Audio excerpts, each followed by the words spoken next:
नमस्कार दोस्तों, स्वागत है आपका हमारे YouTube चैनल पर। तो आज का हमारा विषय होगा कि पितृपक्ष में भूलकर भी हमें ऐसी चीज़ों का दान नहीं करना चाहिए जिससे कि हमें पितृदोष लग जाए और जिसकी वजह से हमारे घर में, परिवार में गरीबी या कंगाली आ जाए। हमें क्या चीज़ें दान नहीं करनी चाहिए और क्या चीज़ें हमें दान करनी चाहिए, इसके विषय में आज हम विस्तार से जानेंगे। चलिए जानते हैं। पितृपक्ष में आप जो भी दान करते हैं उसका फल आपको तो मिलता ही है, साथ ही आपकी आने वाली कई पीढ़ियों को इसका लाभ मिलता है।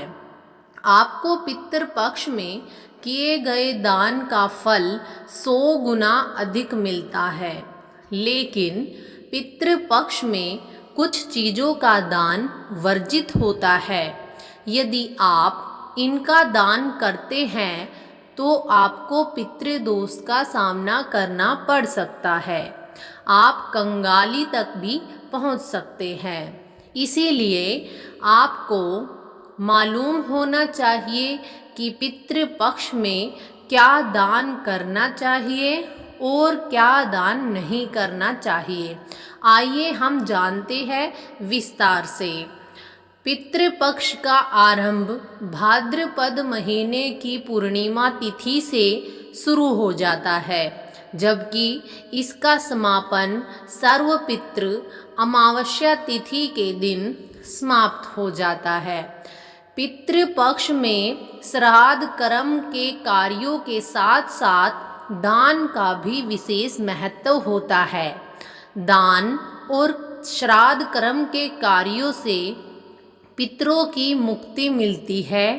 ऐसा माना जाता है कि पितरों के नाम से किए गए दान से व्यक्ति को 100 गुना अधिक लाभ मिलता है। लेकिन आपको मालूम होना चाहिए कि पितृपक्ष में किन चीज़ों को दान करना वर्जित माना गया है और क्या चीज़ों को दान करने से उत्तम फल की प्राप्ति होती है। नंबर 1, पितृपक्ष में जूते, चप्पल और हमें कपड़ों का दान भूलकर भी नहीं करना चाहिए। पितृपक्ष में अधिकांश लोग कपड़ों का दान करते हैं। आप कपड़ों का दान तो कर सकते हैं, लेकिन इस बात का ख्याल रखें कि कपड़े पुराने नहीं होने चाहिए। नए कपड़ों का दान ही करना चाहिए। साथ ही कपड़े ऐसे खरीदें जिनका इस्तेमाल कोई व्यक्ति आसानी से कर सके, जबकि जूते चप्पलों का दान तो आपको भूलकर भी नहीं करना चाहिए। ऐसे करने से आपका राहु अत्यधिक प्रभावित हो सकता है और आपको राहु दोष लग सकता है। नंबर 2, पितृपक्ष में हमें बर्तनों का दान नहीं करना चाहिए। पितृपक्ष में लोहे के बर्तनों का दान भूलकर भी नहीं करना चाहिए। दरअसल पितृपक्ष में स्टील या चांदी के बर्तनों का दान करना उत्तम माना जाता है। आप पितृपक्ष में इन चीज़ों का दान कर सकते हैं, जबकि लोहे के बर्तन दान करने से आपको पितरों की नाराज़गी झेलनी पड़ सकती है, यानी आपको पितृदोष लग सकता है। नंबर 3, पितृपक्ष में झाड़ू का दान भूलकर भी नहीं करना चाहिए। मान्यताओं के अनुसार व्यक्ति को पितृपक्ष में झाड़ू का दान नहीं करना चाहिए। दरअसल पितृपक्ष में झाड़ू दान करने से आपको आर्थिक समस्याओं का सामना करना पड़ सकता है। साथ ही पितृपक्ष में अपने घर के इस्तेमाल के लिए नई झाड़ू नहीं खरीदनी चाहिए। नंबर 4, पितृपक्ष में तेल का दान करने से भी बचें। पितृपक्ष में भूलकर भी तेल का दान नहीं करना चाहिए।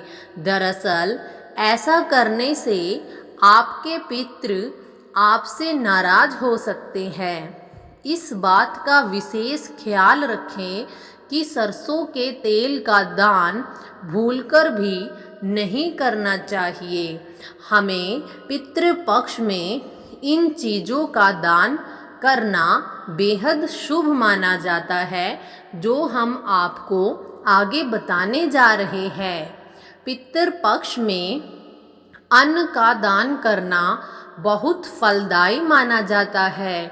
गेहूँ, चावल का दान आप चाहे तो कर सकते हैं। इनके अभाव में कोई दूसरा अनाज भी आप दान कर सकते हैं।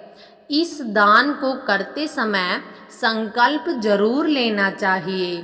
संकल्प सहित दान करने का विशेष महत्व होता है। पितृपक्ष में 2 वस्त्रों का दान तो जरूर करना चाहिए। बस ख्याल रखें कि वस्त्र बिल्कुल नए हो। इसके अलावा आप चाहे तो सोने का भी दान कर सकते हैं। स्वर्ण दान को सबसे उत्तम दान की श्रेणी में रखा गया है। अपने सामर्थ्य के अनुसार आप सोना दान कर सकते हैं।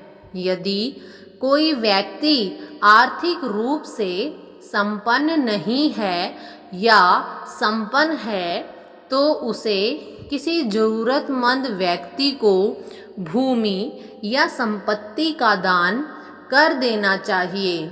इस दान को करने से आपको कई गुना अधिक फल की प्राप्ति होती है।